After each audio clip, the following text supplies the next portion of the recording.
नमस्कार. मी Deepak Sarnobat, assistant professor in English. आजच्या व्हिडिओ लेक्चरमध्ये आपण ॲरिस्टॉटल यांनी त्यांच्या पोएटिक्स या ट्रिटीजमध्ये जी काही ट्रॅजेडीची कॉन्सेप्ट मांडलेली आहे त्या सिरीजमधील हे 5वं लेक्चर आपण पाहतोय. आणि यामध्ये आपण कथार्सिस ही कॉन्सेप्ट समजून घेणार आहोत. पोएटिक्समध्ये कथार्सिसची कॉन्सेप्ट नेमकी काय आहे, मीनिंग काय आहे ते समजून घेऊया. पहिल्यांदा या टर्मचा ओरिजिन काय आहे आणि त्याचा मीनिंग काय आहे हे समजून घेणं खूप गरजेचं ठरेल. Origin of the term. The term catharsis derived from the Greek term catharsis meaning purgation or purification or cleansing. आता जी टर्म आहे ती ग्रीक टर्मपासून ओरिजिनेट झालेली आहे आणि या टर्मचा मीनिंग आपण एक 3 पद्धतीनं घेऊ शकतो. एक म्हणजे पर्गेशन, त्याला पापक्षालन असं म्हणतो, पर्ज होणं. प्युरिफिकेशन, प्युअर म्हणजे शुद्ध होणं, शुद्धीकरण. आणि क्लिन्झिंग, क्लीन म्हणजे पुन्हा इथं साहजिकच पर्गेशन, प्युरिफिकेशन आणि क्लिन्झिंगचा कुठेतरी मीनिंग एकसारखा पाहायला मिळतो. आता ही टर्म पाहिल्यानंतर पुढे ॲरिस्टॉटल यांनी पोएटिक्समध्ये ज्या पद्धतीनं ही कॉन्सेप्ट मांडलेली आहे त्यावरती थोडं बोलूया. Catharsis is a metaphor used by Aristotle in the Poetics to describe. आता ॲरिस्टॉटल यांनी पोएटिक्समध्ये ही जी टर्म वापरलेली आहे ती कशासाठी वापरलेली आहे तर काय वर्णन करण्यासाठी. To describe the effects of true tragedy on the spectator. प्रेक्षकावरती किंवा ट्रॅजेडी पाहणारा जो आहे व्यक्ती, त्या व्यक्तीवर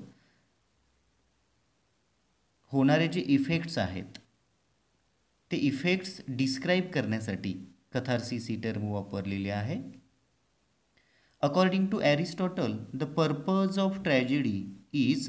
आता ॲरिस्टॉटल यांच्या मतानुसार ट्रॅजेडीचा पर्पज काय नेमका आहे. Is to arouse fear and pity and catharsis of these emotions. तर एक तर 2 इमोशन्स आपण सुरुवातीपासून इथं फोकस करतोय. फिअर अँड पीटी किंवा पीटी अँड फिअर या कुठेतरी निर्माण करणं. And catharsis of these emotions, आणि या इमोशन्स आहेत त्यांचं विरेचन असं आपण म्हणू शकतो. त्या दृष्टिकोनातून ही टर्म वापरलेली आहे किंवा तो पर्पज आहे.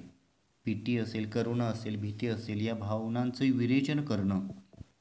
The exact meaning has been the subject of critical debate over the centuries as Aristotle never specified the meaning. Aristotle यांनी नेमका कथार्सिसचा मिनिंग काय आहे किंवा कोणत्या अँगलनं घ्यायचा हे क्लिअरली सजेस्ट केलेलं नाही आहे, मेन्शन केलेलं नाही. त्यामुळं तेव्हापासून आत्तापर्यंत कितीतरी शतके झालेली आहेत. हा वादविवादाचा, चर्चेचा विषय ठरलेला आहे. पण आतापर्यंत आपण ज्या पद्धतीनं कन्सिडर केलेलं आहे त्या पद्धतीनं पर्गेशन, प्युरिफिकेशन आणि क्लिन्झिंग या पद्धतीनं आपणाला कथार्सिसकडे पाहावं लागेल. आणि इमोशनचं कुठेतरी ते विरेचन होणं, इमोशन्स आपल्या ज्या आहेत त्यांना कुठेतरी मोकळी जागा करून देणं, हा हेतू कुठेतरी आपल्याला इथे पाहायला मिळतो. Catharsis is the purification or purgation of the emotions especially pity and fear primarily through art. प्रामुख्याने कलेच्या माध्यमातून जेव्हा विशेषतः करुणा असेल किंवा भीती असेल त्याला आपण पीटी अँड फिअर म्हणतो, या इमोशन्स आहेत त्या इमोशनचं विरेचन होणं, त्यांना कुठेतरी मोकळी जागा करून देणं, म्हणजे त्या इमोशनचं पर्गेशन झालं, शुद्धीकरण असं आपण म्हणतो, प्युरिफिकेशन झालं. या दृष्टिकोनातून ही कथार्सिस टर्म वापरली जाते. A catharsis is and emotional discharge, इमोशनशी रिलेटेड आहे, इमोशनल डिस्चार्ज आहे, through which one can achieve a state of liberation from anxiety and stress. चिंता दूर असणारी सिच्युएशन, बर्डन, स्ट्रेस, ताणतणाव असणारी सिच्युएशन, आणि त्यातून कुठेतरी मुक्त होण्यासाठी, लिबरेट होण्याची जी अवस्था आहे ती अचीव करण्याच्या दृष्टिकोनातून झालेला इमोशनल डिस्चार्ज किंवा या भावनांचं ते एक्सप्रेशन आहे, विरेचन आहे, त्यालाच आपण कथार्सिस म्हणतो. आपल्या डे टू डे लाईफमध्ये सुद्धा आपल्या इमोशनना मोकळी जी वाट आहे म्हणतो आपण, वाट मोकळी करून देणं ते खूप गरजेचं असतं. कारण जेव्हा आपण इमोशन्स आपल्या एक्सप्रेस केले जातात तेव्हा कुठेतरी आपल्याला एक स्टॅबिलिटी, स्थिरता येते. ट्रॅजेडी पाहून जे काही स्पेक्टॅटर्स आहेत त्यांच्या इमोशन्ससुद्धा अशाच कुठेतरी डिस्चार्ज होतात, किंवा ते कॅरेक्टरच्या संदर्भाने कुठेतरी आपल्याला करुणा वाटते, भीती वाटते, या फिलिंग्स ट्रॅजेडी पाहून आपल्या मनामध्ये निर्माण होते. याचा अर्थ आपल्या मनातील असणाऱ्या भावनांचं विरेचन होतं, आणि हे विरेचन होणं कथार्सिस खूप गरजेचं आहे. आता आपण जर लिटरेचरमधील, साहित्यामधील कथार्सिसची काही एक्झाम्पल पाहायला झाली की तर ट्रॅजेडीशी रिलेटेड घेतले तर हॅमलेट, विल्यम शेक्सपियर यांचा हे नाटक आहे. आता हॅमलेट हा काय वाईट गुणधर्म असलेला प्रिन्स नाही आहे, त्याच्यामध्ये सुद्धा काहीतरी ट्रॅजिक फ्लॉ आहेत, एरर ऑफ जजमेंट आहेत, किंवा काही वेळेला लिडिंग करत असताना कोणत्या दृष्टिकोनातून करावं, मिसकॅल्क्युलेशन पण पाहायला मिळालेलं आहे.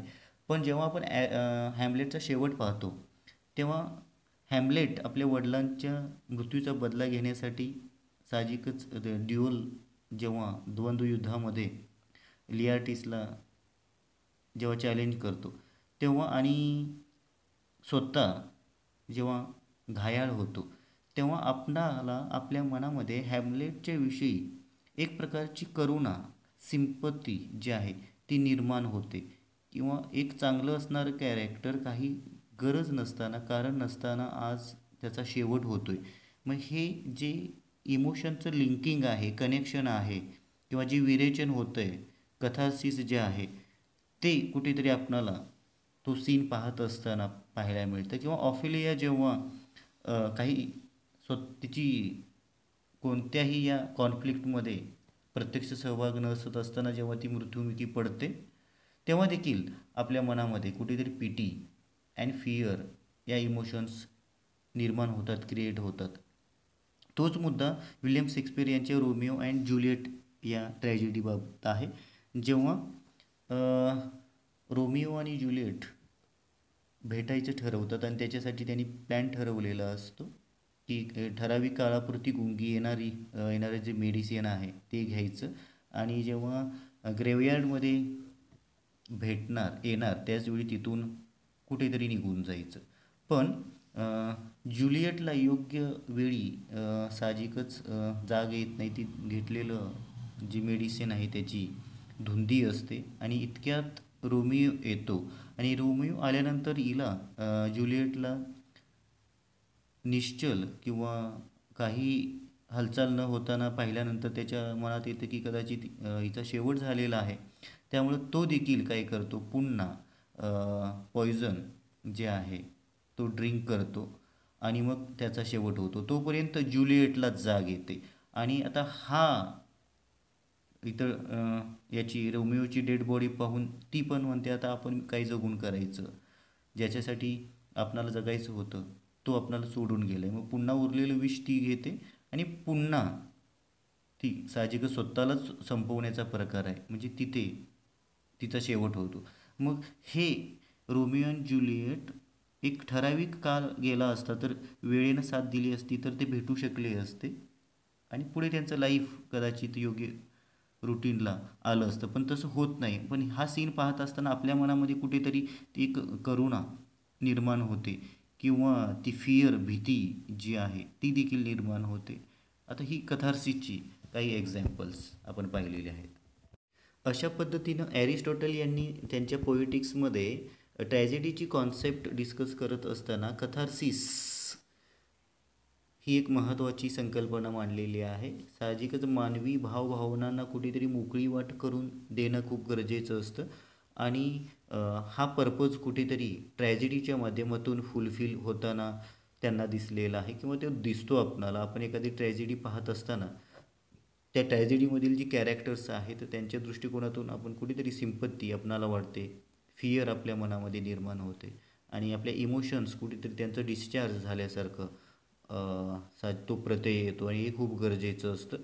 ही कथार्सिसची कॉन्सेप्ट ॲरिस्टॉटल यांनी पोएटिक्समध्ये मांडण्याचा प्रयत्न केलेला आहे. Thank you very much for watching this.